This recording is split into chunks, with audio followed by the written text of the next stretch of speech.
ಅದರ ವಿಷ ಹೆಂಗಂದ್ರೆ ಅದರ ವಿಷ ಕಾಲುವೆ ಇದ್ದಂಗೆ ಇರುತ್ತೆ. ಅದರ ಹಲ್ಲು ಕಾಲುವೆ ತರ ಓಪನ್ ಆಗಿರುತ್ತೆ. ಕಚ್ಚಿದ್ರು ಸಹ ಅರ್ಧ ವಿಷ ಚರ್ಮದ ಹೊರಗೆ ಹೋಗ್ಬಿಡುತ್ತೆ.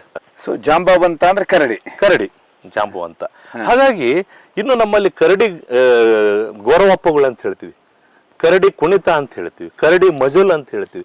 ಸೊ ಹೀಗೆ ಕರಡಿಗೆ ಸಂಬಂಧ ಅನೇಕ ಜಾನಪದ ನಂಬಿಕೆಗಳು, ಜಾನಪದ ಕಲೆಗಳು ಇದರ ಸುತ್ತಲೂ ಅಳವಡಿಸಿಕೊಂಡಿದ್ದಾರೆ. ಸುಮಾರು ವಿಶೇಷ ಅಂದ್ರೆ ಮನುಷ್ಯನ ಹೆಸರುಗಳು ಕರಡಿ ಅಂತಿದೆ. ಹೌದು, ಕರಡಿ ಅದು ಏನಾಗುತ್ತಂದ್ರೆ ಈಗ ವ್ಯಕ್ತಿಯ ಅವರ ಕಸುಬಾಗಿರಬೇಕು ಒಂದು, ಅಥವಾ ಅವರು ಕರಡಿಗಳನ್ನು ಸಾಕ್ತಿರ್ಬಹುದು, ಅಥವಾ ಅವರು ಕರಡಿನ ಹೊಡೆದಿರಬಹುದು. ಹೀಗೆ ಆ ಕರಡಿ ಹೆಸರು ಅಥವಾ ಮನುಷ್ಯ, ಹಾಗಾಗಿ ಅದು ಕರಡಿ ಅನ್ನೋದು ಅವರ ಸರ್ನೇಮ್ ಆಗಿ ಕರಡಿ ಅಂತಿದೆ ಇದೆ. ಹಾಗಾಗಿ ಯಾಕಂದ್ರೆ ಇದು ಯಾಕೆ ಇಷ್ಟು ಮಹತ್ವ ಅಂತ ಹೇಳಿದ್ರೆ, ನೋಡಿ, ಬಯಲು ಸೀಮೆಯಲ್ಲಿ ಹುಲಿ ಸಿಂಹಗಳು ಇಲ್ಲ, ನಮ್ಮ ದೊಡ್ಡವಾದಂತ ಪ್ರಾಣಿ ಚಿರತೆ ಮತ್ತು ಕರಡಿಗಳು. ಹಾಗಾಗಿ ನಮ್ಮ ಎಲ್ಲಾ ಕಾಲ್ಪನಿಕ ಕಥೆಗಳು, ಎಲ್ಲ ನಂಬಿಕೆಗಳು, ಎಲ್ಲ ಆಚರಣೆಗಳು, ಸಂಪ್ರದಾಯಗಳು ಕರಡಿಯ ಮೇಲೆ ಅವಲಂಬಿಸಿದಾವೆ. ಆದ್ರೆ ತಪ್ಪಾಗಿ ನಾವು ಕೆಲವು ಗಾದೆ ಮಾತುಗಳು ತಪ್ಪಾಗಿ ಉಚ್ಚಾರಣೆ ಮಾಡ್ತೀವಿ. ಇದೇ ಸಂದರ್ಭದಲ್ಲಿ ಸಾಂದರ್ಭಿಕ ಒಂದು ಹೇಳಲಿಕ್ಕೆ ಇಷ್ಟಪಡ್ತೀನಿ. ಗಡ್ಡಕ್ಕೆ ಬೆಂಕಿ ಹಚ್ಚಿದಾಗ ಬಾವಿ ತೋಡಿದ್ರಂತೆ ಅಂತ. ಅದು ಸುಳ್ಳು, ತಪ್ಪು ಗಾದೆಯನ್ನು ನಾವು ಹೇಳ್ತಾ ಇದೀವಿ. ಗಡ್ಡಕ್ಕೆ ಎಲ್ಲರೂ ಬೆಂಕಿ ಹಚ್ಚುತ್ತೇನ್ರಿ, ಯಾಕೆ ಬಾವಿ ತೆಗಿಬೇಕು? ಅಲ್ಲ, ಗಡ್ಡ ಅಲ್ಲ, ಗುಡ್ಡಕ್ಕೆ ಬೆಂಕಿ ಹಚ್ಚಿದಾಗ ಬಾವಿ ತೋಡಿದಂತೆ. ಗುಡ್ಡ ಅಂದ್ರೆ ಏನು? ಬೆಟ್ಟ ಅಂದ್ರೆ ಕಾಡು.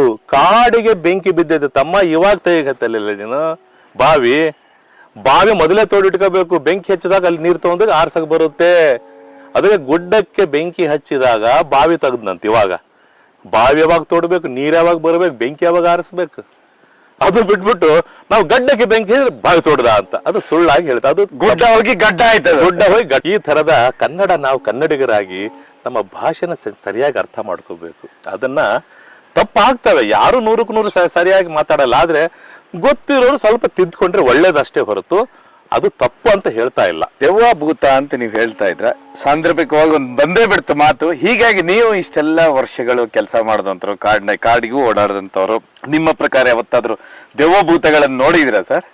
ನಾನು ನೋಡಿ, ಸುಮಾರು 84ನೇ ಇಸ್ವಿಯಿಂದ ಈಗ 40 ವರ್ಷ ಆಯ್ತು. ಅವತ್ತಿಂದ ಇವತ್ತಿನವರೆಗೆ ದೇವರು ಮತ್ತು ದೆವ್ವಗಳ ಹುಡುಕಾಟದಲ್ಲಿದ್ದೀನಿ ನಾನು ಯಾವುದೇ ಮಂತ್ರ ಸಿದ್ಧಿ ನೀವು ಹೇಳಿದ್ರು ವಾರಗಟ್ಲೆ ಯಾವುದೇ ತಪಸ್ಸು ಮಾಡಿ ನನಗೆ ಯಾವ್ದಾದ್ರು ದೆವ್ವ ಒಲಿತದಂದ್ರೆ ನಾನು ಒಲಿಸ್ಕೊಳಕ್ ಕಾಯ್ತಾ ಇದ್ದೀನಿ. ಯಾಕಂದ್ರೆ ಒಂದು ದೆವ್ವ ಬೇಕು ನನಗೆ ಎಕ್ಸ್ಟ್ರಾ, ನನ್ನ ಜೊತೆಗೆ ಸಪೋರ್ಟರ್ ಆಗಿ. ಯಾಕಂದ್ರೆ ದೆವ್ವ ಇದ್ರೆ ಅದ್ರ ಮೇಲೆ ಕುಂತ್ಕೊಂಡು ಹೋಗ್ಬೋದು. ಚೂ ಮಂತ್ರಗಾಳಿ ಇಲ್ಲಿಂದ ಕರ್ಕೊಂಡು ಹೋಗಿ ಬಳ್ಳಾರಿಗೆ ಅಂದ್ರೆ ಬಳ್ಳಾರಿ, ಚೂ ಮಂತ್ರಗಾಳಿ ಬೆಂಗಳೂರು ಕರ್ಕೊಂಡು ಹೋಗಿ, ರೊಕ್ಕ ಎಲ್ಲ ಹೋಗಿ ತಗೊಂಬ, ದುಡ್ಡು ಕಾಸು ಒಂದು ₹1,00,000 ತಂದು ಕೊಡ್ಬಹುದಿತ್ತಲ್ಲ ದೆವ್ವ. ಇದೆಲ್ಲ ನಮ್ಮ ತಲೆಯಲ್ಲಿದೆ. ಭೂತ ದೆವ್ವಗಳೆಲ್ಲ ನಮ್ಮ ತಲೆಯಲ್ಲಿ ಇರುವಂತದ್ದು. ಮನುಷ್ಯ ಯಾಕೆ ಭೂತ ದೆವ್ವಗಳ ಕಲ್ಪನೆ ಬಂತು, ಯಾಕೆ ಬಂತಂತ ಹೇಳಿದ್ರೆ ಮನಸ್ಸಿನ ಒಂದು ದುರ್ಬಲತೆಯಿಂದ ಬಂದಿರುವಂತದ್ದು. ಕತ್ತಲಾದ ತಕ್ಷಣ, ಸಣ್ಣ ಮಕ್ಕಳಿದ್ದಾಗಲೇ ಹೇಳ್ತೀವಿ ಕತ್ಲಾದಾಗ ದೆವ್ವ ಬರುತ್ತೆ ಅಂತ ಹೇಳಿ, ಕತ್ಲಾದ ತಕ್ಷಣ ಹಾವಿರ್ತಾವೆ, ಕತ್ಲಾದ ತಕ್ಷಣ ಮತ್ತೇನೋ ಬರುತ್ತೆ. ಈ ತರ ಭಯವನ್ನ ಹುಟ್ಟಿಸಿ ಆದ್ರೆ ಭೂತ ದೆವ್ವಗಳೇನಿದಾವೆ ಇದು ಮನಸ್ಸಿನಲ್ಲಿ ಇದಾವೆ ಹೊರತು ಅದು ನಿಜವಾಗಿಲ್ಲ. ಯಾರಾದ್ರೂ ಮೈಯಲ್ಲಿ ದೆವ್ವ ಬಂದಿದೆ ಅಂದ್ರೆ ಅದು ಮನೋರೋಗವೇ ಹೊರತು ನಿಜವಾದ ದೆವ್ವ ಅಲ್ಲ. ಕಿಷ್ಕಿಂದ ಇರುವುದಿಲ್ಲ. ನೋಡಿ, ಕಿಷ್ಕಿಂದ ಅಂದ ತಕ್ಷಣ ನಮ್ಗೆ ಏನ್ ಹೇಳ್ತೀವಿ ಪೌರಾಣಿಕವಾಗಿ, ಕಿಷ್ಕಿಂದ ಅಂದ್ರೆ ಹಂಪಿ ಪ್ರದೇಶ, ಅಂದರೆ ಆನೆಗುಂದಿ ಹತ್ತಿರದಲ್ಲಿರುವಂತ ಆನೆಗುಂದಿ, ಹಂಪಿ, ಈ ಎಂಟೈರ್ ಏರಿಯನ್ ಕಲ್ಲು ಬಂಡೆಗಳ ಭಾಗ ಏನಿದೆ ಇದು ಕಿಷ್ಕಿಂದ ಅಂತ ನಂಬಿಕೆ ಇದೆ. ಅಲ್ಲಿ ಅಂಜನಾದ್ರಿ ಬೆಟ್ಟ ಇದೆ, ಅಲ್ಲಿ ಆಂಜನೇಯ ಹುಟ್ಟಿದ ಜಾಗ ಅಂತ ನಂಬ್ತೀವಿ ನಾವು. ಹಾಗಾಗಿ ಇವತ್ತು ಬಹಳ ಪ್ರಸಿದ್ಧವಾದಂತ ತಾಣ ಆಗಿದೆ ಅಂಜನಾದ್ರಿ ಬೆಟ್ಟ. ಅದರ ಮುಂದ್ಗಡೆ ಇರುವಂತದ್ದೇ ಪಂಪಾ ಸರೋವರ. ಅಲ್ಲಿ ಶ್ರೀರಾಮಚಂದ್ರ ವಾಲಿ ಸುಗ್ರೀವನ್ನ ಭೇಟಿಯಾದ ಸ್ಥಳ, ಪವಿತ್ರ ಸ್ಥಳ ಅಂತ ಇವತ್ತು ನಾವು ನಂಬ್ತೇವೆ ಅದನ್ನು. ಅಲ್ಲ, ಅವಾಗ ನೀವು ನಿಮ್ಮ ಕಥೆಯಲ್ಲಿ ಹೇಳಿದ್ರಲ್ಲ ಜಾಂಬವಂತ ಅನ್ನೋದು ಅಲ್ಲೇ ಬೀಟ್ ಆಗಿದ್ದಂತ ಹೇಳಿ. ಅಲ್ಲಿ ಜಾಂಬವಂತನು ಅವರ ಸೇನಾಧಿಪತಿ ಆಗಿದ್ದ. ವಾಲಿ ಸುಗ್ರೀವರ ಸೇನಾಧಿಪತಿ ಮಹಾದಂಡನಾಯಕ ಯಾರಾಗಿದ್ರು? ಜಾಂಬವಂತ ಆಗಿದ್ದ. ಕರಡಿ ಜಾಂಬವಂತ ಅಲ್ಲಿ ದಂಡನಾಯಕ ಆಗಿದ್ದ. ಇಲ್ಲಿ ನೀವೆಲ್ಲ ಕಾಡಿಗೆಲ್ಲ ಹೋಗಿ, ಇದು ಪ್ರಶ್ನೆ ಇರಬಾರ್ದು, ಆದ್ರೂ ಒಂದು ಪ್ರಶ್ನೆಗೆ ಒಂದು ಹಾಕಿದ್ದಷ್ಟೇನೆ, ನಿಧಿ ಹುಡುಕಾಟ ಈ ತರ ಏನಾದ್ರು ನೀವು ಕೇಳಿದ್ದು? ಬಲಿಗಳು ನಮ್ಮ ರಾಜ್ಯದಲ್ಲಿ ಸುಮಾರು ನಡೀತಾ ಇರ್ತವೆ, ಏನಂತೀರಾ? ಇಲ್ಲಿ ನಿಧಿಗಾಗಿ ಬಲಿ ಆಗಿರೋದು ಗೊತ್ತಿಲ್ಲ, ಆದ್ರೆ ಕೇಳ್ತಾ ಇದ್ವಿ ನಾವು ಅಷ್ಟೇ. ಆದ್ರೆ ಕೆಲವು ವರ್ಷಗಳಿಂದ ಹಂಪಿ ಭಾಗದಲ್ಲಿ ನಿಧಿಗೋಸ್ಕರ ಹುಡುಕಾಡಿದಂತ ಕೆಲವು ಘಟನೆಗಳು ನಡೆದು, ಅದರಲ್ಲೂ ನವವೃಂದಾವನದಲ್ಲಿ ನಮ್ಮ ಹಂಪಿ ಸಾಮ್ರಾಜ್ಯದ ಸಂಸ್ಥಾಪಕರಿಗೆ ಪ್ರೇರಣೆ ಕೊಟ್ಟಂತಹ ವಿದ್ಯಾರಣ್ಯರ ಸಮಾಧಿ ಇದೆ ನವವೃಂದಾವನ ಅಂತ, ನಡುಗಡ್ಡೆಯಲ್ಲಿ ತುಂಗಭದ್ರಾ ನದಿಯ ಮಧ್ಯದಲ್ಲಿದೆ. ಅಲ್ಲಿ ರಾತ್ರಿ ವೇಳೆ ಕೆಲವರ ಸಮಾಧಿಯನ್ನು ಅಗ್ದಿದ್ದು ಸುದ್ದಿ ಆಯ್ತು. ಆನಂತರ ಅವರಿಗೆಲ್ಲ ಬಂಧನಕ್ಕೊಳಪಡಿಸಿದ್ರು, ಆಮೇಲೆ ಎನ್ಕ್ವೈರಿ ಮಾಡಿದ್ರು. ಅಲ್ಲಿ ನೋಡಿ ಜನರಲ್ಲಿ ಏನಿದೆ, ಇದೊಂದು ಬಹಳ ನಿಧಿ ಇದೆ ಅಂತ ಹೇಳಿ ಅದೊಂದು ಹುಡುಕ್ತಾ ಹೋಗ್ತಿರ್ತಾರೆ. ಜನರಿಗೆ ಅದೊಂದು ಹುಚ್ಚು, ನಿಧಿ ಸಿಗುತ್ತೆ ಅನ್ನುವಂತ ಹುಚ್ಚು. ಆದ್ರೆ ನಮಗಂತೂ ಇಲ್ಲಿವರೆಗೆ ಅದ್ರ ಬಗ್ಗೆ ಮಾಹಿತಿ ಇಲ್ಲ, ಕಲ್ಪನೆ ಇಲ್ಲ. ಅಂದ್ರೆ ನಾನು ಈ ಭಾಗಕ್ಕೆ ಬಂದಿದ್ದಕ್ಕೆ ಈ ಪ್ರಶ್ನೆ ಸರ್. ಯಾಕಂದ್ರೆ ನಮ್ಗೆ ದೊಡ್ಡ ನಿಧಿ ಅಂದ್ರೆ ನಮ್ಮ ಪ್ರಾಣಿಗಳು, ವನ್ಯಜೀವಿಗಳು ನಮ್ಗೆ ನಿಧಿ ಆಗಿರೋ ನಾವು ಅವುಗಳನ್ನ ಹುಡ್ಕೊಂತ ಹೋಗ್ತಿರ್ತೀವಿ. ಯಾವುದು ಸಿಕ್ತು ಇಲ್ಲಿ ನೋಡಿ, ನಮಗೆ ಪುನುಗು ಬೆಕ್ಕು ಸಿಕ್ತಂದ್ರೆ ದೊಡ್ಡ ನಿಧಿ ನಮಗೆ, ಕ್ಯಾಮ್ರಾ ಟ್ರ್ಯಾಪ್. ಆಮೇಲೆ ಇಲ್ಲಿ ಚುಕ್ಕೆ ರಸ್ಟಿ ಸ್ಪಾಟೆಡ್ ಕ್ಯಾಟ್ ಅಂತ ಕೊಳ್ಳೆಗಾಲದ ಕಾಡಿನಲ್ಲಿ ಸಿಕ್ಕಿರೋ ಆ ಬೆಕ್ಕು ನಮ್ಮ ಈ ಆನೆಗುಂದಿ ಕಾಡಿನಲ್ಲಿ ನಮ್ಮ ಕ್ಯಾಮರಾ ಟ್ಯಾಪ್ದಲ್ಲಿ ಸಿಕ್ತು. ಅದು ನಮ್ಗೆ ದೊಡ್ಡ ನಿಧಿ ಸಿಕ್ಕಂಗೆ. ಅಂದ್ರೆ ಆ ಒಂದು ಜಗತ್ತಿನಲ್ಲಿ ಅತಿ ಚಿಕ್ಕ ಗಾತ್ರದ ಬೆಕ್ಕಿನ ಪ್ರಭೇದ ಅದು.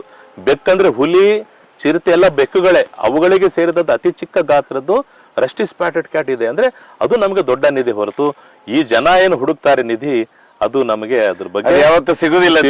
ಅದ್ರ ಬಗ್ಗೆ ನಾವು ಯೋಚನೆ ಮಾಡ್ಲಿಕ್ಕೆ ಹೋಗಿ. ಪುನಗು ಬೆಕ್ಕು ಅಂದ್ರೆ ನೋಡಿ, ಇಲ್ಲಿ ಪುನುಗು ಅಂತ ಹೇಳಿದ್ರೆ ಅದಕ್ಕೆ ಸಿವೆಟ್ ಅಂತ ಹೇಳ್ತೀವಿ ನಾವು. ನಮ್ಮಲ್ಲಿ 2 ಪ್ರಭೇದದ ಸಿವೆಟ್ಗಳಿದಾವೆ. ಒಂದು ಸ್ಮಾಲ್ ಇಂಡಿಯನ್ ಸಿವೆಟ್ ಅಂತ ಪುನುಗು, ಆಮೇಲೆ ಇನ್ನೊಂದು ತಾಳೆ ಪುನುಗು ಅಂತ ಹೇಳಿ ಪಾಮ್ ಸಿವೆಟ್ ಅಂತ. ಈ ತರ 2 ಸಿವೆಟ್ಗಳಿದಾವೆ. ಚಿಕ್ಕ ಪುನುಗು ಏನಿದೆ, ಚುಕ್ಕೆ ಚುಕ್ಕೆ ಇರುತ್ತೆ. ಅದರ ಬಾಲದ ಮೇಲೆ ವೃತ್ತಾಕಾರದ ಕಪ್ಪು ಪಟ್ಟಿಗಳಿರ್ತಾವೆ.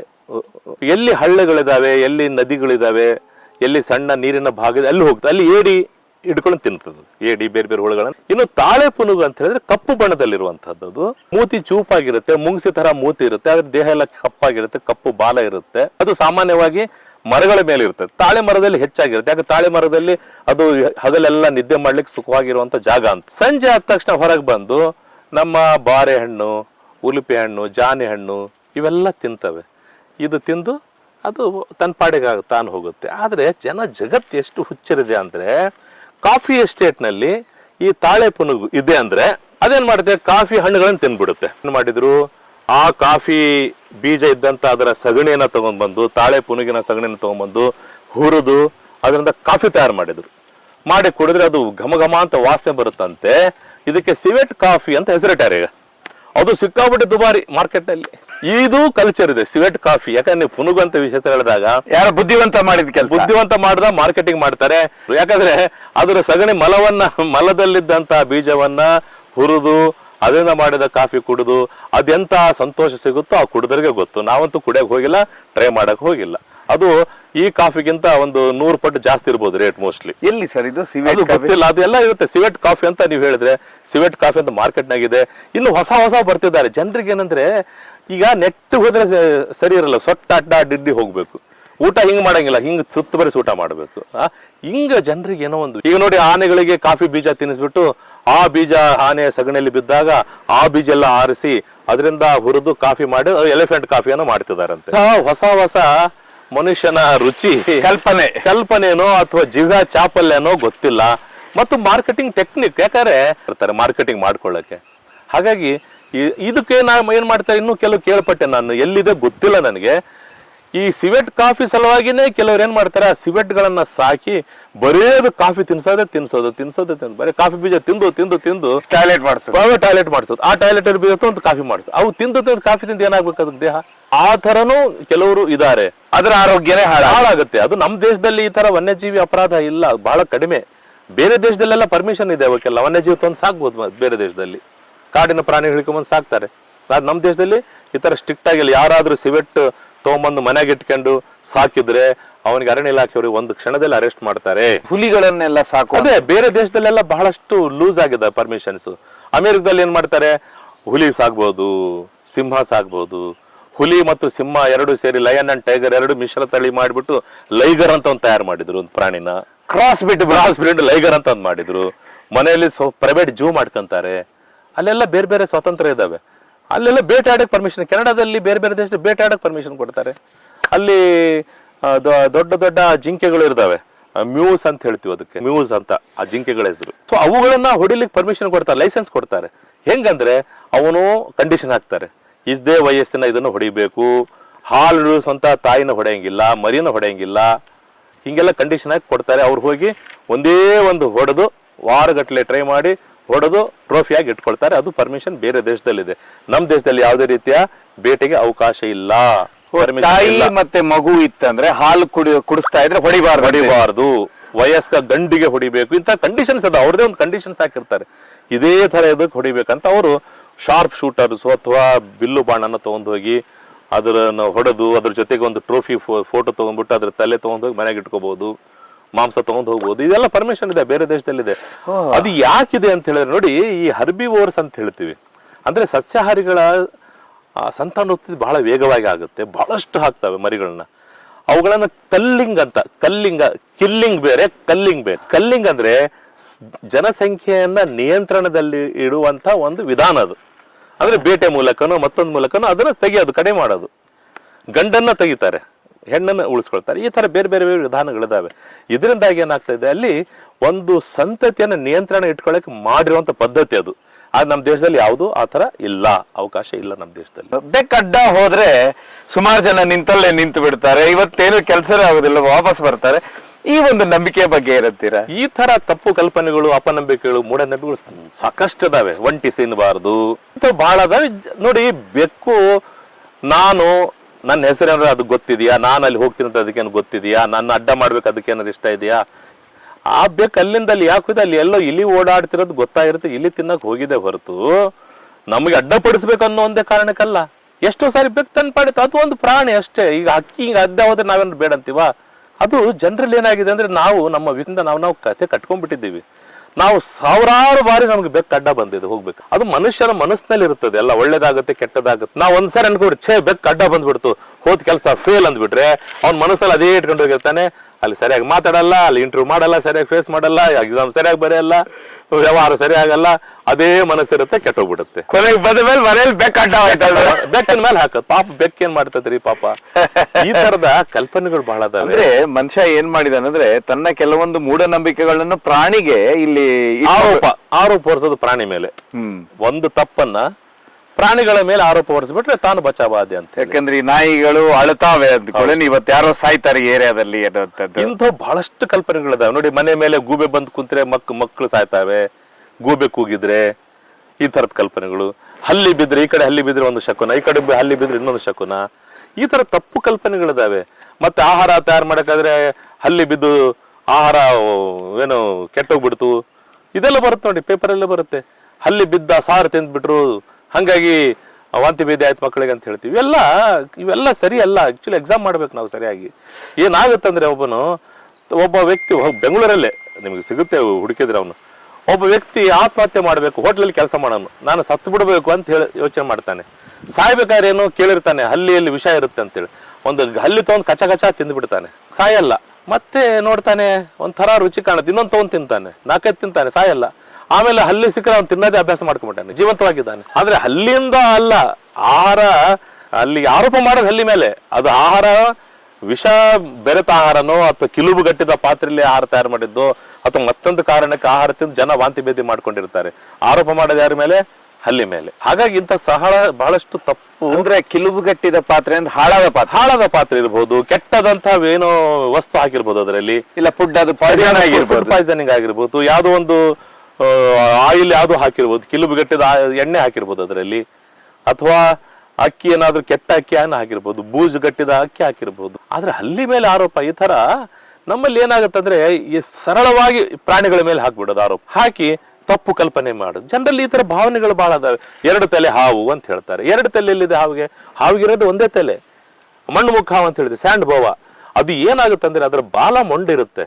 ಯಾಕೆ ಮೊಂಡಾಗುತ್ತಂದ್ರೆ ಅದಕ್ಕೆ ವೈರಿಗಳು ಬಾಳ ತಿನ್ನೋಕೆ. ಅದ್ರ ಮೇಲೆ ಬಾಲದ ತುದಿಯಲ್ಲಿ ಚುಕ್ಕೆ ಇರ್ತಾವ, ಕಣ್ಣಿನ ತರ. ಮುಂದೆ ನೋಡಿದ್ರು ಕಣ್ಣು ಕಾಣುತ್ತೆ, ಬಾಲ ನೋಡಿದ್ರು ಅದ್ರ ಮುಖ ಕಣ್ಣ ಕಾಣುತ್ತೆ. ಆದ್ರೆ ಬಾಲನೇ, ಮುಖ ಇರೋದು ಒಂದೇ ಕಡೆ ಇರುತ್ತೆ. ಜನ ಹೇಳ್ತಾರೆ 2 ತಲೆ ಹಾವು, ಡಬಲ್ ಇಂಜಿನ್ ಹಾವು, ಹಿಂಗೆಲ್ಲ ಹೇಳಿ ಕತೆ ಕಟ್ಬಿಟ್ರು. 2 ತಲೆ ಹಾವು ಭಾರಿ ಮೂಢನಂಬಿಕೆಯಲ್ಲಿ ದುಡ್ಡು ಮಾಡ್ತಾರೆ. ಅದೇ ಟೋಪಿ ಹಾಕ್ಸ್ಕೊಂಡ್ರೆ ಟೋಪಿ ಹಾಕೋರು ಜಾಸ್ತಿ ಜನ ಇರ್ತಾರೆ.